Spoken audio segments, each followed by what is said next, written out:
अगर बहुत basic introduction के तौर पे बात करें तो ऐसा माना जाता है कि कॉइन्स का फर्स्ट रिकॉर्डेड यूज कहाँ देखने को मिला? चाइना में देखने को मिला और ग्रीस में देखने को मिला। कब देखने को मिला? लगभग 700 बीसी में देखने को मिला। और इंडिया के अंदर कॉइन्स का फर्स्ट रिकॉर्डेड यूज कब देखने को मिला?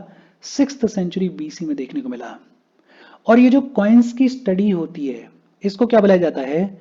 इसको बुलाया जाता है न्यूमिस्मैटिक्स। स्टडी ऑफ कॉइन्स को क्या बुलाया जाता है? न्यूमिस्मैटिक्स बुलाया जाता है। बेहद सिंपल, ऐसा माना जाता है कि कॉइन्स का फर्स्ट रिकॉर्डेड यूज कहां पे देखने को मिला? चाइना में देखने को मिला और ग्रीस में देखने को मिला। कब देखने को मिला? लगभग 700 बीसी में देखने को मिला। और इंडिया के अंदर कॉइन्स का फर्स्ट रिकॉर्डेड यूज कब देखने को मिला? 6th सेंचुरी बीसी में देखने को मिला। ये जो स्टडी ऑफ कॉइन्स है इसको क्या बुलाया जाता है? इसको बुलाया जाता है न्यूमिस्मैटिक्स। इंडिया के अंदर ये जो न्यूमिस्मैटिक्स है, ये जो स्टडी ऑफ कॉइन्स है, इसके इंपॉर्टेंट कंट्रीब्यूटर्स कौन कौन रहे हैं? और अगर बात की जाए इंपॉर्टेंट कंट्रीब्यूटर्स के बारे में तो सबसे पहला नाम है Sir William Jones. Sir William Jones ने 1784 में एशियाटिक सोसाइटी ऑफ बंगाल को स्टैब्लिश किया। सर विलियम जोन्स ने 1784 में एशियाटिक सोसाइटी ऑफ बंगाल को स्टैब्लिश किया। और ये जो एशियाटिक सोसाइटी ऑफ बंगाल है इसने बहुत हेविली कंट्रीब्यूट किया न्यूमिस्मैटिक्स के लिए, स्टडी ऑफ कॉइन्स के लिए। इनफैक्ट सर विलियम जोन्स ने इस सोसाइटी के लिए एक जर्नल की भी शुरुआत की। और उस जर्नल का नाम क्या था? उस जर्नल का नाम था एशियाटिक रिसर्चेस। बहुत सिंपल, सबसे पहले इंपॉर्टेंट कंट्रीब्यूटर कौन रहे? Sir William Jones. Sir William Jones ने 1784 में एशियाटिक सोसाइटी ऑफ बंगाल को स्टैब्लिश किया। और ये जो एशियाटिक सोसाइटी ऑफ बंगाल है इसने बहुत हेविली कंट्रीब्यूट किया न्यूमिस्मैटिक्स के लिए, स्टडी ऑफ कॉइन्स के लिए। फिर दूसरे हैं जेम्स प्रिंसेप। और जेम्स प्रिंसेप ने इंडो ग्रीक कॉइन्स को यूज किया खरोस्ती स्क्रिप्ट को डिसाइफर करने के लिए। पूरी की पूरी खरोस्ती स्क्रिप्ट को डिसाइफर करने के लिए जेम्स प्रिंसेप ने इंडो ग्रीक कॉइन्स को स्टडी किया, इंडो ग्रीक कॉइन्स को यूज किया। इनफैक्ट जेम्स प्रिंसेप ने इंडियन सीरीज के कॉइन्स को भी स्टडी किया, बैक्टीरिया और कुषाण कॉइन्स को भी स्टडी किया और गुप्ता पीरियड के कॉइन्स को भी स्टडी किया। तो जेम्स प्रिंसेप का भी बड़ा इंपॉर्टेंट कंट्रीब्यूशन है in the study of coins. इनके अलावा एक है विलियम मार्सडेन। और विलियम मार्सडेन ने एक 2 वॉल्यूम की किताब लिखी। और इस किताब का नाम क्या था? इस किताब का नाम था न्यूमिस्मेटा ओरिएंटेलिया इलस्ट्रा। विलियम मार्सडेन ने एक 2 वॉल्यूम की किताब लिखी और किताब का नाम क्या था? न्यूमिस्मेटा ओरिएंटेलिया इलस्ट्रा। और ये जो किताब है इस किताब ने बहुत हेविली कंट्रीब्यूट किया in the field of Asiatic numismatics. William Marsden के अलावा एक है ईजे रैप्सन। और ईजे रैप्सन एक ब्रिटिशर थे और इन्होंने खूब सारा कामकाज किया। जैसे इन्होंने इंडियन कॉइन्स को स्टडी किया, इन्होंने आंध्रा डायनेस्टी, वेस्टर्न क्षत्रप्स और भी कई डायनेस्टीज के कॉइन्स के कैटलॉग्स को तैयार किया। तो ईजे रैप्सन ये भी अपने आप में इंपॉर्टेंट रहे हैं in the study of coins. फिर एक इंडियन है जिनका नाम है पंडित भगवान लाल इंद्र जी। पंडित भगवान लाल इंद्र जी ने ये जो हाथी गुम्फा इंस्क्रिप्शन है इसके ट्रांसक्रिप्ट्स को तैयार किया, मथुरा लायन कैपिटल को डिस्कवर किया, नानेघाट रिलीफ्स को डिस्कवर किया। और ये जो बैराट और सोपरा में अशोकन इंस्क्रिप्शंस हैं इनको भी किसने डिस्कवर किया? इनको भी पंडित भगवान लाल इंद्र जी ने डिस्कवर किया। फिर इसके अलावा एक सोसाइटी है न्यूमिस्मैटिक सोसाइटी ऑफ इंडिया। और ये जो न्यूमिस्मैटिक सोसाइटी ऑफ इंडिया है इसको सेटअप किया गया 1910 में। कब सेटअप किया गया? 1910 में सेटअप किया गया। ये जो न्यूमिस्मैटिक सोसाइटी ऑफ इंडिया है इसके फाउंडिंग मेंबर्स कौन कौन थे? इसके फाउंडिंग मेंबर्स एक तो रिचर्ड बर्न थे, दूसरे एच.एन. राइट थे और तीसरे आर.बी. व्हाइट हेड थे। न्यूमिस्मैटिक सोसाइटी ऑफ इंडिया कब सेटअप की गई? 1910 में सेटअप की गई। और इसके फाउंडिंग मेंबर्स कौन कौन थे? एक तो रिचर्ड बर्न थे, दूसरे एच.एन. राइट थे और तीसरे व्हाइट हेड थे। और ये जो न्यूमिस्मेटिक सोसाइटी ऑफ इंडिया है, इसके फर्स्ट प्रेसिडेंट कौन बने? इसके फर्स्ट प्रेसिडेंट बने sir John Stanley. Sir John Stanley उस टाइम पे इलाहाबाद हाई कोर्ट के चीफ जस्टिस हुआ करते थे। बेहद simple. Numismatic society of India कब सेटअप की गई? 1910 में सेटअप की गई। फाउंडिंग मेंबर्स कौन थे? Richard burn, H.N.. राइट और आर.बी. व्हाइटहेड। और ये जो न्यूमिस्मेटिक सोसाइटी ऑफ इंडिया है, इसके फर्स्ट प्रेसिडेंट कौन बने? इसके फर्स्ट प्रेसिडेंट बने सर जॉन स्टैनली। बेहद सिंपल और इजी सी बातचीत है। ये जितने भी इंपॉर्टेंट कंट्रीब्यूटर्स हैं, इनके बारे में आपको बेसिक तौर पे पता होना चाहिए। कभी मेंस में कोई क्वेश्चन पूछ लिया जाए तो आपको इतना पता होना चाहिए कि दो चार नाम आप कोट कर पाओ। कभी प्रीलिम्स में पूछ लिया जाए तो आपकी थोड़ी रिकॉल वैल्यू होनी चाहिए। तो इनको बेसिक तौर पे ध्यान रखना, दिमाग में रखना। हम आगे बढ़ें उससे पहले वीडियो पे लाइक के बटन को दबा दो। लाइक दबाना इंपॉर्टेंट है, बिकॉज यूट्यूब ऐसे ही फंक्शन करता है। जब आप वीडियो पे लाइक के बटन को दबाते हो तो यूट्यूब वीडियो को कंसिडर करता है और थोड़ा सा पुश कर देता है। तो लाइक का बटन दबा दो, शेयर कर दो अपने सोशल मीडिया हैंडल्स पे, व्हाट्सएप वगैरह पे अपने फ्रेंड्स को। जो भी लोग इसमें इंटरेस्टेड हैं, इससे रिलेटेड पढ़ाई कर रहे हैं, उनको शेयर कर दो। अगर चैनल को सब्सक्राइब नहीं किया है तो फॉर श्योर चैनल को सब्सक्राइब कर लो। और अगर आप केपेबल हो, हेल्प करना चाहते हो, तो आप हमें हेल्प कर सकते हो by clicking on the join button, या फिर आप कंट्रीब्यूट कर सकते हो क्यूआर कोड को स्कैन करके।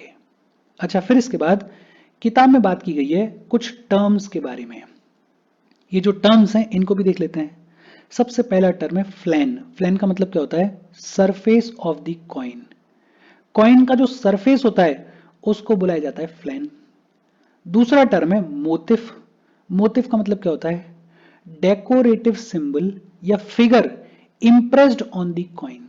कॉइन के ऊपर जो डेकोरेटिव सिंबल या फिगर इंप्रेस किया जाता है, बनाया जाता है, उसको बोलते हैं मोटिफ। फिर तीसरा टर्म है फ्लो लाइंस। कॉइन के सरफेस के ऊपर ये जो माइक्रोस्कोपिक पैटर्न्स देखने को मिलते हैं, ये पैटर्न्स को बुलाया जाता है फ्लो लाइंस। बेहद सिंपल। फ्लैन, फ्लैन का मतलब क्या होता है? Surface of the coin. Motif, motif का मतलब क्या होता है? कॉइन के ऊपर जो डेकोरेटिव सिंबल या फिगर बनाया जाता है उसको बोलते हैं मोटिफ। फ्लो लाइंस क्या होती हैं? कॉइन के सरफेस के ऊपर ये जो माइक्रोस्कोपिक पैटर्न्स देखने को मिलते हैं, इन पैटर्न्स को बुलाया जाता है फ्लो लाइंस। फिर चौथा टर्म है कमेमोरेटिव कॉइन्स। कमेमोरेटिव कॉइन्स क्या होते हैं? हिस्टोरिकल इवेंट्स के लिए या कोई इंपॉर्टेंट पर्संस के लिए जब कोई कॉइन डिजाइन किया जाता है, उनके ऑनर में डिजाइन किया जाता है, इशू किया जाता है, तो उस कॉइन को बुलाया जाता है कमेमोरेटिव कॉइन। फिर एक टर्म है बुलियन। गोल्ड कॉइन्स को या जो अदर प्रेशियस मेटल्स के कॉइन्स होते हैं उनको क्या बुलाया जाता है? उनको बुलाया जाता है बुलियन। और फिर एक टर्म है होर्ड। होर्ड का मतलब क्या है? कॉइन्स का या वेल्थ का कोई लंबा चौड़ा डिपॉजिट ग्राउंड के अंदर से डिस्कवर किया गया तो उसको क्या बुलाया जाता है? उसको बुलाया जाता है होर्ड। बेहद सिंपल। फ्लैन का मतलब surface of the coin. Motif का मतलब कॉइन के ऊपर जो डेकोरेटिव सिंबल होता है। फ्लो लाइंस का मतलब कॉइन सरफेस के ऊपर जो माइक्रोस्कोपिक पैटर्न देखने को मिलता है। कमेमोरेटिव कॉइन का मतलब कोई ऐसा कॉइन जो कि किसी हिस्टोरिकल इवेंट या पर्सन के ऑनर में इशू किया गया है। बुलियन का मतलब गोल्ड कॉइन्स या अदर प्रेशियस मेटल्स के जो कॉइन्स होते हैं उनको बुलाया जाता है बुलियन। और होर्ड्स का मतलब क्या होता है? कोई कॉइन्स का या वेल्थ का डिपॉजिट ग्राउंड के अंदर से डिस्कवर हुआ तो उसको क्या बुलाया जाता है? उसको बुलाया जाता है होर्ड्स। बहुत सिंपल और बेसिक सा इंट्रोडक्शन है। जो इंपॉर्टेंट चीज है, या ये कहें कि जो पहला इंपॉर्टेंट टॉपिक है, वो है पंच मार्क्ड कॉइन्स। ये जो पंच मार्क कॉइन्स हैं, ये अर्लीस्ट कॉइन्स हैं। जो अर्लीस्ट कॉइन्स डिस्कवर किए गए हैं वो कौन से हैं? वो है पंच्ड मार्क कॉइन्स। ये जो पंच मार्क कॉइन्स हैं, ये कास्टेड कॉइन्स हैं। कास्टेड कॉइन्स मतलब बेसिकली एक मोल्ड हुआ करता था, एक ढांचा हुआ करता था, कॉइन की शेप का ढांचा। इस मोल्ड में मेटल को डाला जाता था और कॉइन्स को कास्ट किया जाता था, कॉइन्स को तैयार किया जाता था। तो ये जो पंच्ड मार्क कॉइन्स हैं, ये कास्टेड कॉइन्स हैं। और एक ही साइड पे डायस्ट्रक देखने को मिलता है। ये जो पंच मार्क कॉइन्स हैं, इनके एक साइड पे मार्क्स या फिर सिंबल्स देखने को मिलते हैं, और ये जो सिंबल्स देखने को मिलते हैं ये 1 से 5 के बीच में देखने को मिलते हैं।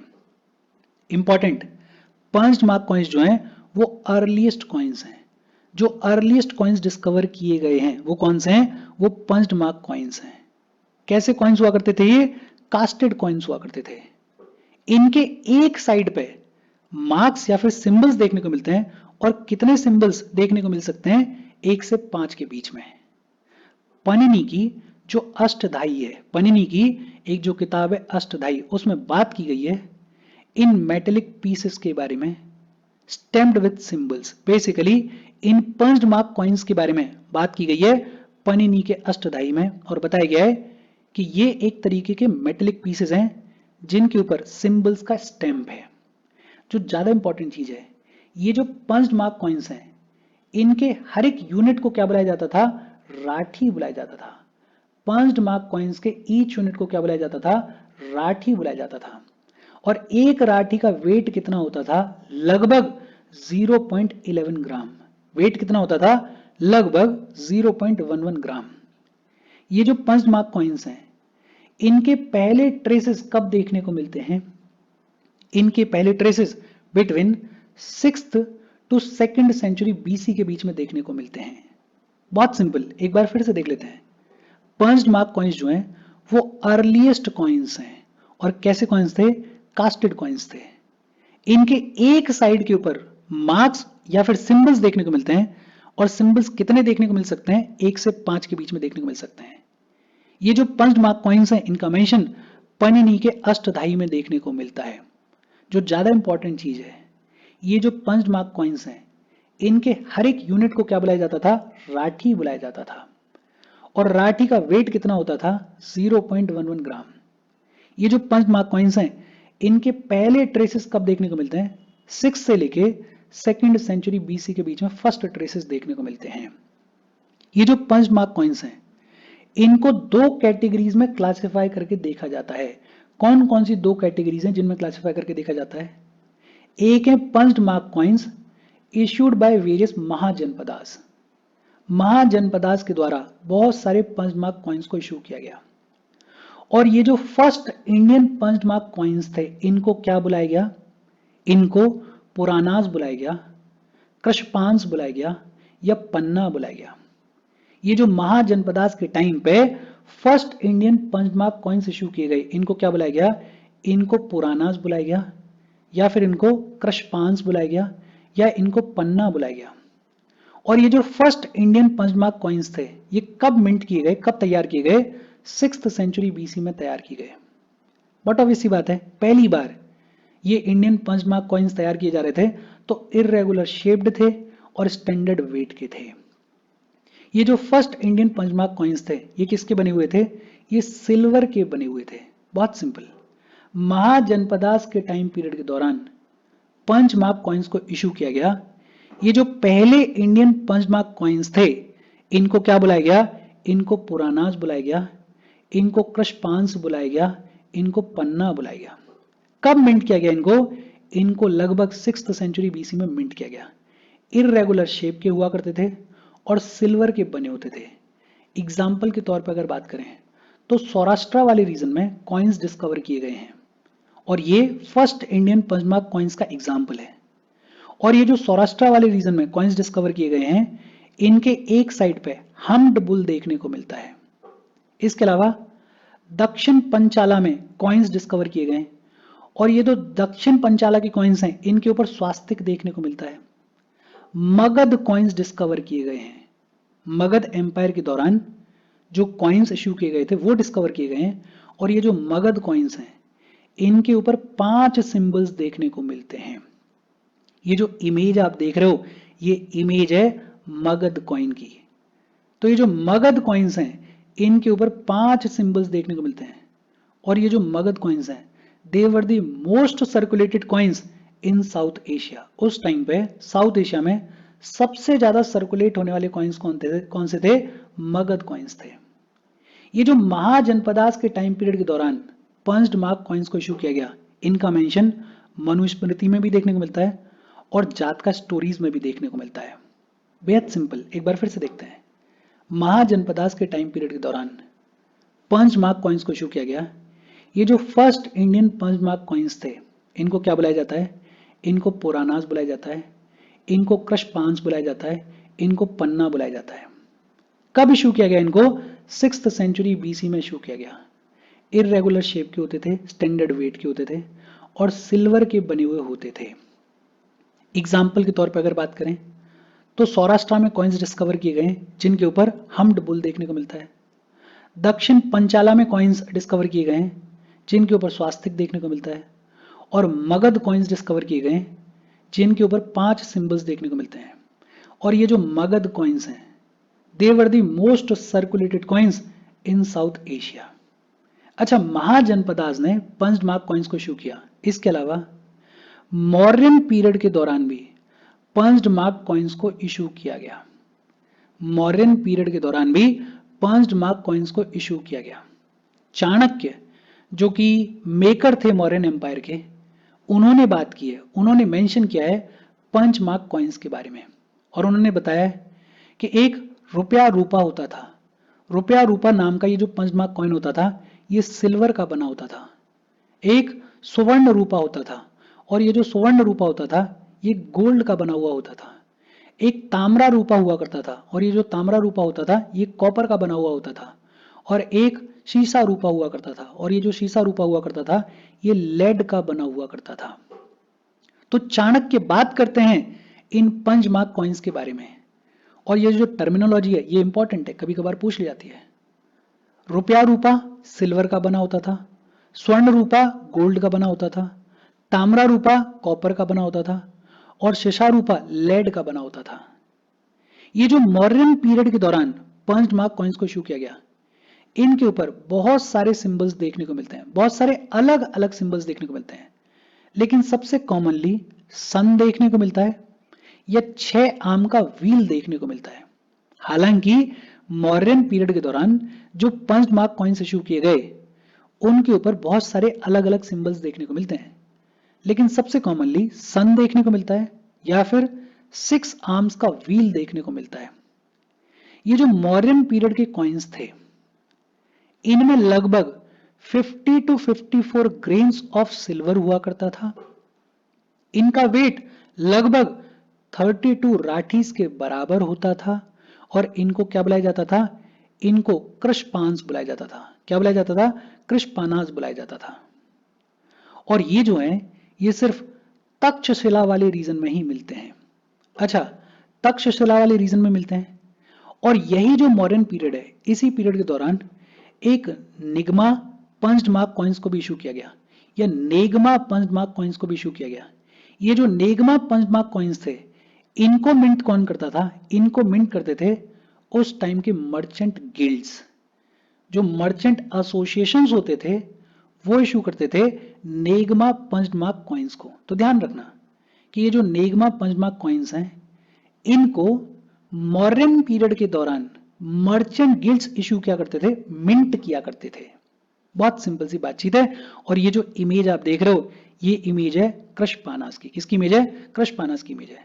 इसमें इंपॉर्टेंट क्या है कि बहुत सारे सिंबल्स देखने को मिलते हैं मौर्यन पीरियड के पंच मार्क कॉइन्स के ऊपर, लेकिन जो सबसे कॉमन सिंबल है वो कौन सा है? सन का है और 6 आर्म व्हील का है। दूसरा, इस दौर के दौरान जो पंच मार्क कॉइन्स इशू किए गए उनके अंदर 50 to 54 ग्रेन्स ऑफ सिल्वर देखने को मिलती है। उनका वेट लगभग 32 राठीज के बराबर होता था।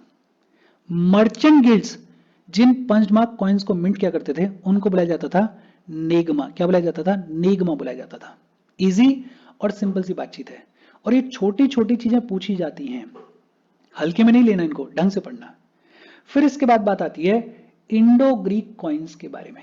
देखो, इंडो ग्रीक्स के रेन के बारे में, टेन्योर के बारे में अगर बात करें तो लगभग 180 बीसी से लेके 10 एडी के बीच तक रूल रहेगा इंडो ग्रीक्स का। और इंडो ग्रीक्स ने जो कॉइन्स इशू किए उनमें एक बड़ा ही स्पेशल फीचर इंट्रोड्यूस किया। ये जो इंडो ग्रीक कॉइन्स थे, इनके ऊपर रूलर का हेड देखने को मिलता था। जो राजा होता था उस दौर का, उसका हेड, उसका फेस देखने को मिलता था इंडो ग्रीक कॉइन्स के ऊपर। और ये जो इंडो ग्रीक कॉइन्स हैं, इनके ऊपर जो भी लिखा जाता था वो दो लैंग्वेजेस में लिखा जाता था। एक साइड में ग्रीक लैंग्वेज को यूज किया जाता था और दूसरी साइड में खरोष्टी को यूज किया जाता था। तो ये जो इंडो ग्रीक कॉइन्स हैं, इनके ऊपर दो लैंग्वेजेस का मेंशन देखने को मिलता है। एक साइड में ग्रीक लैंग्वेज को यूज किया जाता था और दूसरी साइड में खरोष्टी को यूज किया जाता था। ये जो इंडो ग्रीक कॉइन्स इश्यू किए गए, इनके ऊपर कॉमनली ग्रीक गॉड्स और गॉडेसेस देखने को मिलते थे। जैसे ज्यूस देखने को मिलते थे, हरक्यूस देखने को मिलते थे, अपोलो देखने को मिलते थे और पाला एथीन देखने को मिलते थे। जो भी ग्रीक गॉड और गॉडेसेस हुआ करते थे वो कॉमनली फीचर करते थे इन इंडो ग्रीक कॉइन्स के ऊपर। लेकिन हाँ, लेटर फेज में ये भी देखने को मिलता है कि लेटर फेज में ये जो इंडो ग्रीक कॉइन्स हैं, इनके ऊपर इंडियन डीटीज को भी फीचर किया जाने लगा, इंडियन भगवान लोगों को भी फीचर किया जाने लगा। बहुत सिंपल। एक जो इंपॉर्टेंट चीज की इंडो ग्रीक्स ने, इन्होंने अपने कॉइन्स के ऊपर जो रूलर का हेड हुआ करता था उसको फीचर करने की शुरुआत की। दूसरी इंपॉर्टेंट चीज, ये जो कॉइन्स हैं इनके ऊपर दो लैंग्वेजेस देखने को मिलती हैं, एक साइड में ग्रीक और दूसरी साइड में खरोष्टी। इनिशियली ये जो इंडो ग्रीक कॉइन्स थे, इनके ऊपर सिर्फ और सिर्फ ग्रीक गॉड्स और गॉडेसेस देखने को मिलते थे, लेकिन लेटर ऑन इंडियन डीटीज को भी फीचर किया जाने लगा। ये जो इंडो ग्रीक कॉइन्स थे, इनके ऊपर जो भी मोनार्क, जो भी राजा इनको इश्यू करता था उसकी डिटेल्ड इंफॉर्मेशन होती थी, प्लस ये भी बताया जाता था कि किस साल में उसको इश्यू किया गया है, और कभी कभार राजा की इमेज भी होती थी। मतलब एक तरीके से कॉइन्स के ऊपर ये जो डिटेलिंग है, इसकी शुरुआत इंडो ग्रीक्स के टाइम पीरियड के दौरान हुई। तो ये जो इंडो ग्रीक कॉइन्स इश्यू किए गए, इनके ऊपर जो मोनार्क उसको इश्यू कर रहा है उसकी इंफॉर्मेशन होती थी, ईयर ऑफ इश्यू की जानकारी होती थी, और कभी कभार राजा की इमेज भी होती थी। ये जो इंडो ग्रीक कॉइन्स थे, ये सिल्वर के बने होते थे, कॉपर के बने होते थे, निकल के बने होते थे और लेड के बने होते थे।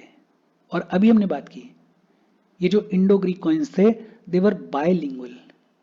फ्रंट वाली साइड में ग्रीक लैंग्वेज देखने को मिलती थी और पीछे वाली साइड में खरोस्ती स्क्रिप्ट और पाली लैंग्वेज देखने को मिलती थी।